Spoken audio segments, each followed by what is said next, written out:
Object है, जब मैं इसको ग्राउंड से हाइट की तरफ फेंकता हूँ तो ये वापस मेरे हाथ में आ रहा है। मैं इसको ज्यादा वेलोसिटी के साथ फेंकूंगा तो ये थोड़ी ज्यादा हाइट गेन करके वापस आ जाएगा। मैं इसको और ज्यादा वेलोसिटी के साथ फेंकूंगा तो ये उससे ज्यादा हाइट गेन करके वापस मेरे पास आएगा। लेकिन क्या हमारे पास लास्ट रो तवज्जो रखें प्लीज, क्या हमारे पास कोई ऐसी वेलोसिटी मौजूद है कि जब हम इसको इतनी ज्यादा वेलोसिटी दें कि ये वापस हमारी तरफ ना आए, जमीन की ग्रेविटेशनल फील्ड को छोड़ दे, तो हम कहेंगे यस ऐसा पॉसिबल है। लेकिन वो वेलोसिटी जिसके साथ कोई बॉडी हाइट की तरफ इस तरह से जाए कि वापस कभी ना आए या उसकी सराउंडिंग में रिवॉल्व करने लगे उस प्लेनेट की सराउंडिंग में, हम कहते हैं ये उस बॉडी की एस्केप वेलोसिटी है। तो ये इतनी वेलोसिटी से बाहर निकल गया है कि जिस वेलोसिटी के बाद ये वापस जमीन की तरफ नहीं आने वाला। बच्चे आप बात को तवज्जो से सुने, हमारी बुक यही कहती है कि if a body is projected up, अगर आप इस बॉडी को क्या करते हैं अपवर्ड डायरेक्शन में प्रोजेक्ट, लेकिन if the initial speed of the object is increase, लेकिन अगर हम इसकी इनिशियल स्पीड इतनी ज्यादा बढ़ा दें कि वो बहुत ज्यादा हाइट गेन करे और वापस ना आए, हम उसको उसकी एस्केप वेलोसिटी कहते हैं। एस्केप वेलोसिटी को हम कैसे डिफाइन करते हैं, सुने please, excuse me, last row, initial velocity which a projectile must have at least a surface in order to go out of earth gravitational field is known as escape velocity। वो velocity जो किसी projectile के पास इतनी होती है कि उसके बाद वो मैक्सिमम वेलोसिटी गेन कर लेता है, उसको हम प्रोजेक्टाइल की एस्केप वेलोसिटी कहते हैं। अब हमें वो एस्केप वेलोसिटी के लिए फार्मूला क्या करना है, कैलकुलेट करना है कि जब आपके पास कोई बॉडी हाइट की तरफ जाता है तो उसके ऊपर क्या होता है, एक वर्क डन होता है जो हम रिसेंट इक्वेशन में क्या करके आए थे, टॉपिक में फाइंड करके आए हैं, work is equal to GMEM divided by radius of earth.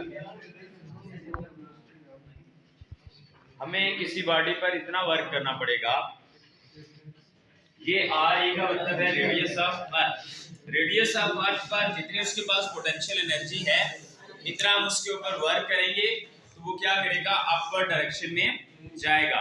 If a projectile is given an initial kinetic energy, अगर हम उसको इनिशियली इतनी काइनेटिक एनर्जी देते हैं जो इस वर्क डन के इक्वल है, जितनी एनर्जी उसके पास सरफेस ऑफ अर्थ पे मौजूद है उतनी ही उसको काइनेटिक एनर्जी दे दें तो वो बाहर चला जाएगा, क्या करेगा, वहां से बाहर निकल जाएगा। तो हम ये कहेंगे it will reach an infinite distance from the earth, तो ये जमीन से किसी बड़े डिस्टेंस तक दूर तक चला जाएगा। Such a projectile will have escape velocity, तो उस प्रोजेक्टाइल के पास कौन सी वेलोसिटी होगी, एस्केप वेलोसिटी होगी। बच्चे मैंने क्या बात की है गौर से सुने कि जब एक प्रोजेक्टाइल को इतनी वेलोसिटी दी जाए जितनी उसके पास अर्थ की सरफेस पर एब्सोल्यूट पोटेंशियल एनर्जी है, तो वो प्रोजेक्टाइल जमीन की सरफेस से इतने डिस्टेंस पे चला जाता है कि वो वापस जमीन उस पर ग्रेविटेशनल फोर्स लगाकर अपनी तरफ अट्रैक्ट या डाउनवर्ड नहीं पुल करती, बल्कि वो एस्केप कर जाता है उसकी फील्ड से। हम उसको उस प्रोजेक्टाइल की एस्केप वेलोसिटी कहते हैं।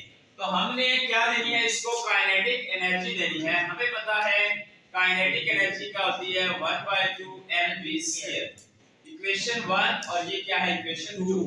हमने ये कहा कि इसको इतनी काइनेटिक एनर्जी देनी है जितनी के इसके पास एब्सोल्यूट पोटेंशियल एनर्जी है, तो उस वक्त इसकी वेलोसिटी जो होगी वो किसके इक्वल होगी, एस्केप वेलोसिटी होगी। तो हम लिखते हैं when absolute potential energy is equal to kinetic energy, यानी 1/2 mv² escape is equal to GMEM divided by RE। जी सर, जिस तरह हम कोई रॉकेट वगैरह चांद पे भेजते हैं किसी भी और प्लेनेट पे, तो वो वापस कैसे आ सकते हैं? अच्छा, वो ये होता है ना कि हम उसको जमीन से पहले निकालने की बात करते हैं, ठीक है, वापस लाने के लिए वहां दूसरा प्रोसेस होता है। अब ये बात हम यूं कर रहे हैं ना, देखें अभी हम जो बात कर रहे हैं वो ये करने का मकसद है कि हमने कितनी वेलोसिटी देकर उसको बाहर भेजना है। अब उन रॉकेट्स को हम स्पेस स्टेशन पर कुछ देर के लिए छोड़ते हैं, फिर वो वहां से आगे जाते हैं, तो वो स्टेप बाय स्टेप मूव करते हैं। ये नहीं कि जिस तरह से एक पत्थर उठाया जमीन से फेंक दिया चांद पे, ऐसे नहीं होता, बल्कि वो स्टेप बाय स्टेप मोशन होती है। हम अभी इनिशियल स्टेज पढ़ रहे हैं, हम जस्ट इनिशियल जो एस्केप वेलोसिटी है उसका कांसेप्ट लेना चाहते हैं। अब जरूरी नहीं कि रॉकेट को बिल्कुल सेम इसी प्रिंसिपल के साथ भेजा जाता है, डिफरेंट प्रिंसिपल हैं। आप जैसे जैसे एडवांस होते जाएंगे आप उन प्रिंसिपल्स को भी समझते जाएंगे। तो वहां पे मूव करते हुए बॉडी को वापस जमीन की तरफ लाया जाता है। तो अब इन दोनों को क्या करेंगे, हम कंपेयर कर ले, तो यहाँ से v escape velocity निकल आएगी। v escape velocity कुछ रखना, स्क्वायर इज इक्वल टू ये m से m कैंसिल हो जाएगा, gme divided by re, gme divided by re, और ये 2 डिनोमिनेटर में चला जाएगा, gme डिवाइडेड बाय 2re। अब आपको ये पता है कि हमारे पास जो वेट की फोर्स है mg is equal to gmem divided by re के इक्वल होती है। इस me से ये m कैंसिल, तो g आपके पास किसके इक्वल आ जाता है, gme डिवाइडेड बाय re के इक्वल आ जाता है। हम ये कहेंगे ये जो gme डिवाइडेड बाय re है, इसकी जगह पे हम क्या करेंगे, ये मैंने 2 डिनोमिनेटर में लगाया, ये ऊपर जा रहा है तो यहाँ जा रहा है, तो हमने इसको क्या लिख लिया कि आपके पास जो इक्वेशन बच रही है वो क्या बच रही है, v escape velocity का square is equal to 2 into gme divided by re। ये जो gme डिवाइडेड बाय re है ये g के इक्वल है। ये किसके इक्वल है, g के इक्वल है। हमने क्या लिखा कि ये जो आपके पास re का स्क्वायर है, एक re ये है और ये एक जो है re, हमने क्या करना है re स्क्वायर, जबकि हमारे पास यहाँ पे re है और जो आपके पास g होता है वो किसके इक्वल होता है, gme डिवाइडेड बाय re का स्क्वायर। इसका मतलब है re से मल्टीप्लाई भी करना पड़ेगा, डिवाइड भी करना पड़ेगा re स्क्वायर बनाने के लिए।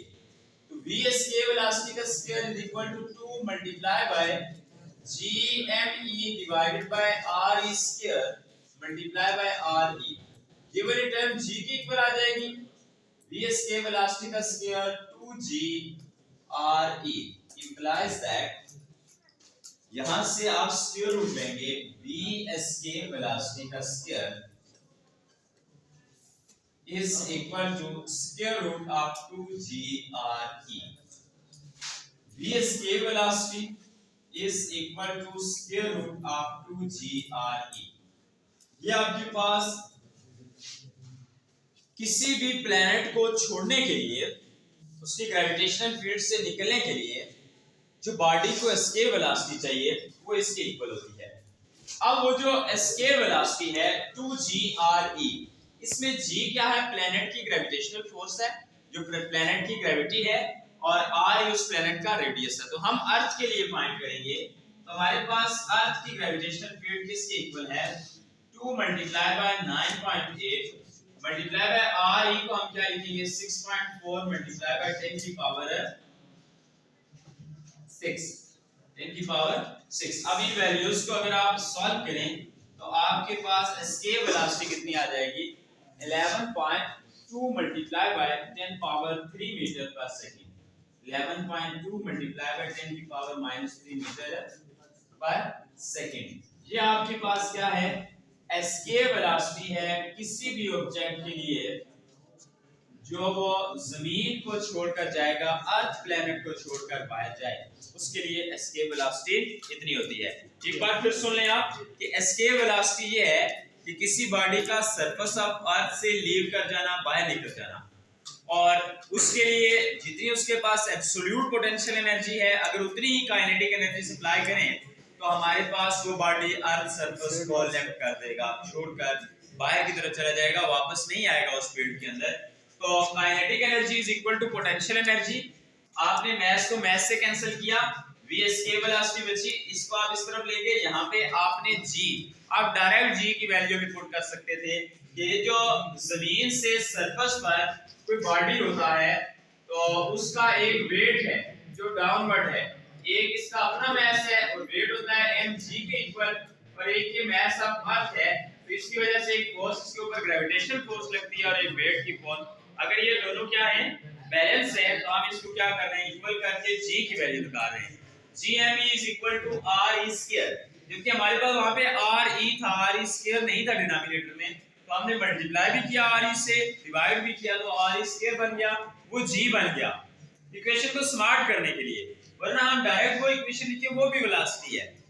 तो आपके पास यहां से v escape वेलोसिटी जो है वो फाइनली डिराइव हो जाता है formula v is equal to under the root 2 g r e, values put की तो आपके पास आ गया 11.2 मल्टीप्लाई बाय 10 की पावर -3 मीटर पर सेकंड। तो ये आपके पास एमसीक्यूज में आ सकता है ये क्वेश्चन कि what is the escape velocity of satellite, ठीक है। और ये इस तरह से भी आ सकता है कि if the radius of planet is this and g of planet is this, then find escape velocity of planet, या जनरली किसी प्लेनेट का नाम भी आ सकता है, मून के लिए आप बताएं escape velocity क्या होगी, तो आपको पता होना चाहिए मून पे g की वैल्यू क्या है और मून का रेडियस कितना है, ये दोनों चीजें पता होंगी तो आप मून की escape velocity बता सकेंगे, किसी भी प्लेनेट की आप escape velocity क्या कर सकते हैं बता सकते हैं। और